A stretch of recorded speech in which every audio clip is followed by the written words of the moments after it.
आदर, सन्मान आणि आपल्या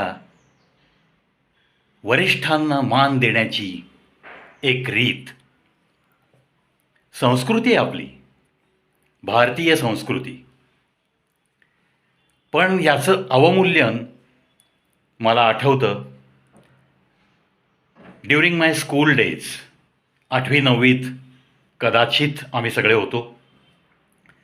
आणि तसं पाहिलं तर आमच्या शहरातल्या 2 प्रसिद्ध शाळा, एक सिद्धेश्वर हायस्कूल ज्यामध्ये माझं शिक्षण झालं, आणि दुसरी साधारण 500-600 मीटरवर असलेली प्रसिद्ध शाळा हरिभाई देवकरण हायस्कूल. पण हरिभाई देवकरणमधली संस्कृती आणि सिद्धेश्वर प्रशालेतली संस्कृती याच्यामध्ये बरीचशी गॅप होती. स्वतःला मॉडर्न समजणारी काही मुलं या हरिभाई शाळेत होती. आज त्यांना राग आला तरी हरकत नाही, पण जी फॅक्ट आहे त्या काळातली ती फॅक्टच मी सांगतोय.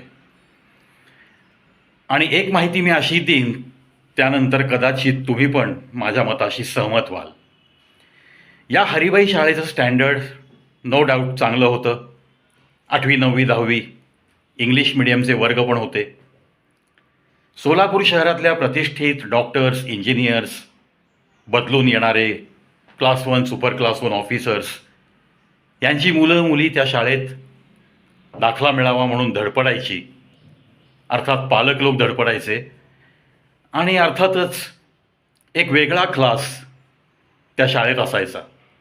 आणि त्या मानाने अतिशय मध्यमवर्गीय, गरीब कुटुंबातली अशी अनेक मुलं सिद्धेश्वर शाळेत शिकायची. हाताच्या बोटावर मोजण्याइतकी प्रतिष्ठित मंडळींची मुलं मुली या सिद्धेश्वर शाळेत ॲडमिशन घ्यायची. संस्कृती न पाळली जाणे हा प्रकार हरिभाई शाळेतला एक मी मुद्दाम आज नमूद करतोय. नुकतंच आदर आणि सन्मान म्हणजे काय हा एक व्हिडिओ मी टाकला आहे, त्या अनुषंगानेच हा दुसरा व्हिडिओ आहे. पण उदाहरणासहित हा मी व्हिडिओ मुद्दाम करतोय की जो आज 50, 55, 60, 64, 65 अशा एजपर्यंत जे हरिभाईत शिकलेली मंडळी आहेत त्यांच्यापर्यंत हा व्हिडिओ मला पोचवायचा आहे. आणि आज तरी त्यांना त्या बालिशपणाची खंत वाटते की नाही, अशा काही कॉमेंट्स या व्हिडिओखाली याव्यात याच अपेक्षेने. हरिभाई शाळेमध्ये एक ट्रेंड होता काही वर्ष की प्रत्येक मुलगा दुसऱ्या मुलाला त्याच्या नावाने हाक मारायचा नाही, त्याच्या वडिलांच्या नावाने एकेरी उच्चार करून हाक मारायचे. म्हणजे अतिशय लाजिरवाणी गोष्ट अशी कॉमेंट मी त्या काळीसुद्धा केली होती जेव्हा मी 8वीत होतो. म्हणजे तेव्हाही आमच्या मनामध्ये उद्विग्नता यायची की अरे काय ही मुलं, म्हणजे काय भंपकपणा करतायत.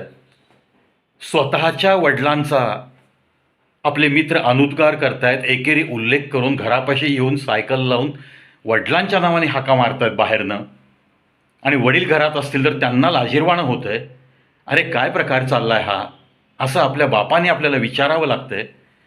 पण याची खंत कुणालाही नव्हती आणि एकमेकात हशा पिकायचा. तर ही आज गोष्ट आठवली. जर आदर आणि सन्मान करण्याची ही रीतच जर तुम्हाला शालेय जीवनात शिकवलीच गेली नाही किंवा तुमच्या मनाला ती चाटून पण गेली नाही, आणि जर तुम्ही अशा अनुद्गारात आपल्या वडिलांचा अपमान होताना जर खळखळून हसला असाल तर आज तरी थोडी लाज वाटू शकते का मनाला? हा प्रश्न प्रत्येकाने आता विचारायचा आहे.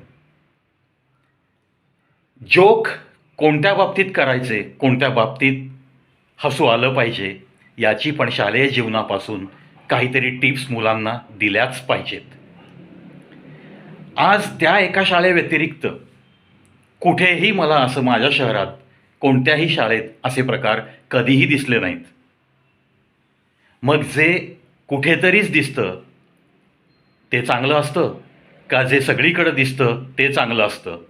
हा साधा प्रश्न आहे आणि त्याचं उत्तर जे सर्वमान्य असतं ती खरी आपली संस्कृती म्हणून पुढे येते. तर हे जे कल्चर होतं त्या हरिभाई शाळेतलं, जे मनाला खटकायचं, आजही त्या काळातले काही त्या शाळेतले मित्र जेव्हा भेटतात तेव्हा आजही मी हा खेद नमूद करतो त्यांच्यापुढं. पण ते हसून म्हणतात, अरे ती त्या त्या वेळची गोष्ट आहे, जाने दो यार, फॉरगेट इट. पण इतकं ते फॉरगेट इट म्हणण्यासारखं आपल्याच बापाचा झालेला अपमान काही विद्यार्थ्यांच्या जिव्हारी लागला असेल ना. सगळेच काही निगरगट्ट नसतात हो. काही जण हळव्या मनाची आमच्यासारखी माणसं या जगात आहेत. त्यांना हा सल कायम मनात राहतो. आता याच पार्श्वभूमीवर राज ठाकरे साहेबांनी आपल्या नाट्य परिषदेच्या सोहळ्यात सगळ्यांची कानउघाडणी केली आहे आणि त्याच्यामुळे या विषयाला सध्या तरी महत्त्व प्राप्त झालं आहे, ज्याला आजकालच्या भाषेत ट्रेंडिंग असं म्हणतो आपण. तसंच या भावना पण मला त्या त्या वेळच्या विद्यार्थ्यांपर्यंत आणि आजच्या विद्यार्थ्यांनी असं काही करू नये याच विनंतीसह हा व्हिडिओ मला त्या त्या लोकांपर्यंत पोचवायला नक्की आवडेल. आणि मित्रांनो, याबाबतीत तुम्ही नक्कीच मदत कराल याच अपेक्षेसह इथंच थांबतो. चला एकमेकांचा मान सन्मान ठेवूयात. जीवन खूप सुंदर आहे आणि जर आपण एकमेकांचा मान सन्मान ठेवत जगलो ना, तर प्रत्येकाच्या चेहऱ्यावर तो सन्मान मिळाल्यानंतरचं जे हास्य आहे, अरे त्या हास्याची किंमत पैशात नाही होत, कशातही ते हास्य मोजता येणार नाही. मग असं हास्य जर आपल्याला एकमेकांच्या चेहऱ्यावर फुलवता आलं, थोडासा मान सन्मान देऊन त्याचा उल्लेख करता आला, तर कुठे बिघडलं. चला, पूर्वी हा ट्रेंड होता, यापुढे अशा कुठल्याही शाळेत 7वी ते 10वी या वयोगटात असा ट्रेंड आलाच नाही पाहिजे, याची आपण सगळ्यांनी एक पालक म्हणून काळजी घेऊयात. आणि ज्या झाल्या त्या कटू गोष्टी, त्याचा प्रचार पण नको आहे, पण ती गोष्ट मनाला खटकते, आजही खटकते. त्यामुळेच हा एक छोटासा प्रयत्न माझा. सर्व मित्रांचे कदाचित काही लोकांना राग येत असेल, माफी मागतो मी. पण त्यांना आज तरी ते खटकलं पाहिजे एवढीच माझी आजही अपेक्षा आहे. इथंच थांबतो. पुन्हा भेटूयात अशाच काही नवनवीन व्हिडिओसह. पाहत राहा, ऐकत राहा कवी प्रवीज शो यूट्यूब चॅनल. 5810 व्हिडिओज.